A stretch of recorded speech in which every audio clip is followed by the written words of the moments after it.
বটিতে কখনো মোজা পরিয়েছেন? না পরালে আজই পরান। আপনার সংসারের লক্ষ লক্ষ টাকা বাঁচাতে অবশ্যই এই কাজটি করুন। সেই সাথে জেনে নিন হারপিক দিলে কি হয়। তাছাড়া মশলা করার দারুণ উপায় শিখে নিন, যা ব্যাচেলার সহ সবার অনেক কাজে আসবে। রাইস কুকারে ভাত বসানোর আগে এই টিপসটি কাজে লাগান, আপনার সংসারের কঠিন সমস্যার সমাধান হয়ে যাবে। তালাতে কখনো নেল পালিশ লাগিয়েছেন? তালাতে নেল পালিশ লাগিয়েই দেখুন, আপনার কাজের কষ্ট অনেকটাই কমে যাবে। সেই সাথে পরিয়ে নিন বেলচাতে পলিথিন, তারপরে দেখুন কি ঘটে। আসসালামু আলাইকুম, এমন কিছু টিপস নিয়ে হাজির হয়ে গেছি। বেলচায় পলিথিন পরালে কি হয় জেনে নিন। বন্ধুরা, আমরা যখন বেলচায় ঝাড়ু দিয়ে ময়লাটা ওঠাতে যাই তখন দেখা যায় এই ময়লাটা ঠিকঠাকভাবে ওঠে না, সাথে বেলচাটাও কিন্তু ময়লা হয়ে যায়। এখন থেকে বেলচায় পলিথিন পরিয়ে নিন। পলিথিন পরালে যেটা হবে, নিচের যে ময়লাটা আমরা উঠাতে যাই সেই ময়লাটা নিখুঁতভাবে উঠবে আর বেলচাটাও ময়লা হবে না। বেলচা ধোয়াও কিন্তু একটা বেশ ঝামেলার ব্যাপার, আর নোংরা জিনিসটা হাত দিয়ে বারবার ধরাও কিন্তু খারাপ লাগে। তো আপনারা মাঝে মাঝে যদি পলিব্যাগটা খুলে ফেলে দেন তাহলে দেখবেন বেলচাটা দিন নতুনের মতো থাকবে, আপনাদের হাত দিয়ে আর বেলচা ধোয়ার প্রয়োজন হবে না, সেই সাথে ময়লাটা পরিষ্কার হয়ে যাবে।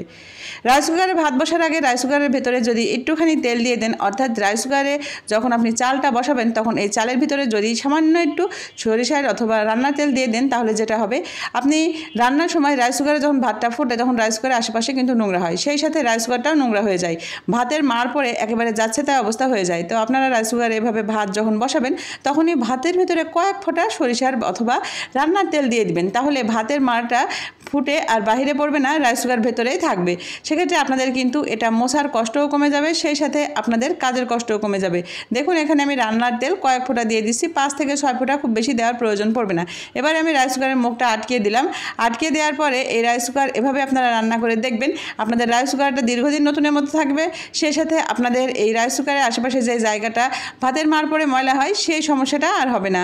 তো এই কাজটা কিন্তু অবশ্যই করবেন, ভিডিওটি কিন্তু অনেক উপকারী, অবশ্যই ট্রাই করবেন। এবারে চলে যাচ্ছি পরবর্তী টিপসে। আমাদের বাসায় দেখা যায় অনেক রকম তালা থাকে, তো আমরা এই তালাগুলো কিন্তু কোথাও গেলে তালাগুলো যখন ঘরে লাগিয়ে যাই বা বিভিন্ন জায়গায় লাগাই, তখন আমাদের চাবি কিন্তু দেখা যায় এক জায়গায় থাকার কারণে চাবিগুলো কিন্তু একই রকম হয়ে থাকে। তো একই রকম চাবিগুলো দিয়ে যখন আপনি তালাটা খুলতে যাবেন তখন দেখা যাবে এই চাবিটা কোনটা সেটা সিলেক্ট করাই কিন্তু আপনাদের কাছে কষ্টের মতো হয়ে যায় আর কষ্টসাধ্য হয়ে যায়। তো আপনি কিভাবে কোন তালার কোন চাবি সেটা দেখবেন। দেখুন, আমি এখানে দুটো তালা দুটো চাবি নিয়েছি, আর এখানে আমি নেল পালিশ দিয়ে দিচ্ছি। আমি এখানে লাল নেল পালিশ, অর্থাৎ তালায় হচ্ছে লাল নেল পালিশ, আর এই যে একই চাবিতে আমি লাল নেল পালিশ দিয়ে দিচ্ছি, তাহলে আমি বুঝতে পারো এই তালার এই নেল পালিশের এই চাবিটা। আর কালো কালারের নেল পালিশ আমি আরেকটা তালায় দিয়ে দিচ্ছি, এবং একই নেল পালিশ আমি আরও একটি চাবিতে দিয়ে দিচ্ছি, তাহলে বোঝা যাবে এই তালার এই চাবিটা। তো এভাবে আপনাদের বাসায় যদি একই রকম অনেকগুলো তালা থাকে, আপনি এভাবে কিন্তু চিহ্নিত করে রাখতে পারেন চাবিগুলো, তাহলে এই তালাগুলো খোলার জন্য আপনাদের আর কষ্ট করতে হবে না, খুব সহজে কিন্তু আপনি তালাগুলো নির্দিষ্ট একটা চাবি দিয়ে খুলে নিতে পারবেন। তো আশা করছি এই ছোট্ট টিপসটি কাজে দিবে। এবার চলে যাচ্ছি পরবর্তী টিপসে। অনেক ব্যাচেলার ভাইরা আছে, নতুন ম্যাচে উঠেছেন, বা আপনাদের কাছে কোনো শিলপাটা বা কোনো হেমানদিস্তি বা কিছুই নেই, আপনি মশলা করতে চাচ্ছেন, কিভাবে করবেন? দেখুন, আমি একটা পলিব্যাগ নিয়েছি, পলিব্যাগ তো সবার বাসাতে রয়েছে, পলিব্যাগটা ভালো করে ধুয়ে নেবেন। তারপরে এভাবে যে মশলাগুলো লাগে সেই মশলাগুলো এভাবে নিয়ে নেবেন। এখানে সব মশলা আপনারা ব্যবহার করতে পারবেন, আদা, রসুন, পেঁয়াজ, কাঁচামরিচ সব কিছুই নেওয়ার পরে দেখুন আমি এখানে 4টি জিরাও দিয়ে দিচ্ছি একটু লবণ। এবারে আমি একটা জিনিস নিয়ে নিচ্ছি। অনেকেই দেখা যায় যে যারা নতুন সংসার শুরু করছেন তাদের কাছে ব্লেন্ডারও নেই, শিল্পাটাও নেই, হেমানদিস্তিও নেই, আপনাদের তরকারি রান্না করতে হবে, এটা কিন্তু ক্ষণিকের জন্য কাজে দিবে। আপনারা এভাবে কিন্তু মশলাটা করে নিয়ে তরকারিটা রান্না করতে পারবেন। এটা হচ্ছে ছোট্ট একটি টিপস, সাধারণ একটি নলেজ আর কি, একটা আইডিয়া আপনাদের দেওয়া হলো। এভাবে কিন্তু কোনো কাজই আপনারা ফেলে রাখবেন না, দেখবেন খুব সহজে কিন্তু এই কাজটা করে নিতে পারবেন। যারা ব্যাচেলার ভাইরা আছে তারা কিন্তু এই কাজটি অবশ্যই করবেন। দেখবেন আপনাদের ঘরে যদি কোনো রকম হেমানদিস্তি বা শিল্পাটা বা ব্লেন্ডার না থাকে, তবু আমরা এইভাবে মশলা করে নিতে পারবেন। দেখুন কত সহজে এই মশলাগুলো কিন্তু পেস্ট হয়ে গেল। আর অবশ্যই একটু লবণ দিতে হবে, লবণ দিলে কিন্তু মশলাগুলো দ্রুত পেস্ট হয়ে যাবে। এভাবে কিন্তু আপনারা যে কোনো রান্নায় দিতে পারবেন, কোনো রকম সমস্যা হবে না। অথবা যারা নতুন গৃহিণী, এখনও সংসারে তেমন কিছু কেনেন নাই, তারাও কিন্তু এই টিপসটি অ্যাপ্লাই করতে পারবেন।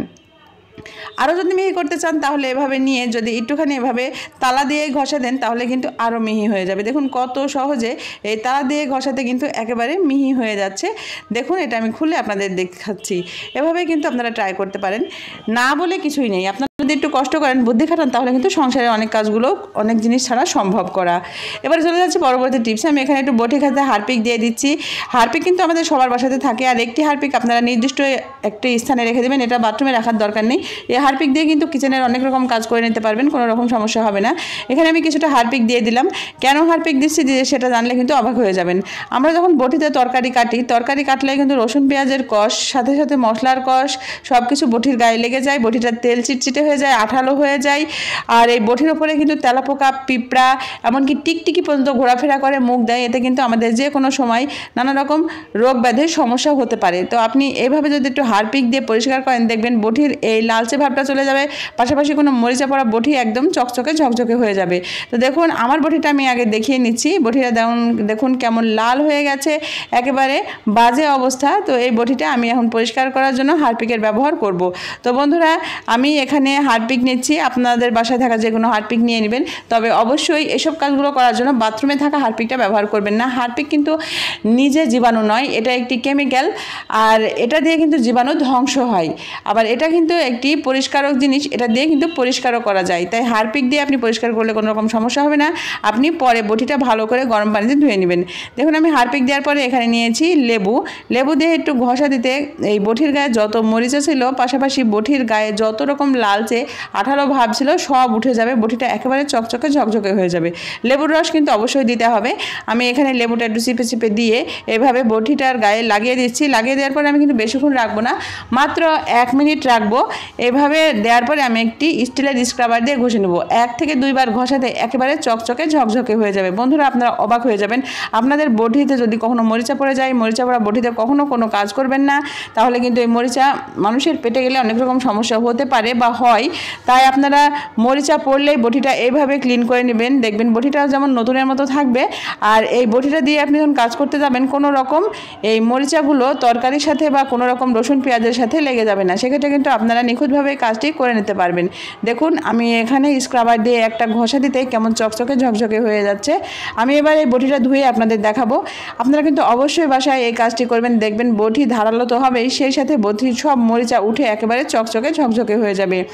তো আমি বাড়তি আর কোনো হারপিক নিলাম না, এখানে যে হারপিকটা পড়েছিল সেটা একটু মাঝে মাঝে নিচ্ছি আর এবং ঘষা দিচ্ছি। দেখুন কতটা চকচকে ঝকঝকে হয়ে গেছে, একেবারে মনে হচ্ছে নতুনের মতোই। বটিটা এই মাত্র কিনে নিয়ে আসলাম। আর যেটা করবেন, বটি কখনো এভাবে খোলা রেখে দেবেন না। বটি খোলা রাখলে যেটা হয়, এখানে কিন্তু তেলাপোকা, টিকটিকি, পিঁপড়া সব কিছুই ঘোরাফেরা করে এবং এখানে পেশাব পায়খানাও করে। তাই বটির ভেতরে এভাবে একটি মোজা পরিয়ে দিবেন, এতে কিন্তু দুটি উপকার হবে।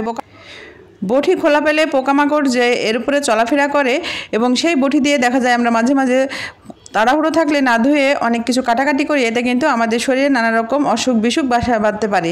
সেটার জন্য আমাদের দেখা যায় ডাক্তারের শরণাপন্ন হতে হয়। এতে কিন্তু আমাদের শরীরের যেমন কষ্ট হয়, তেমনি অনেকটা টাকাও চলে যায়।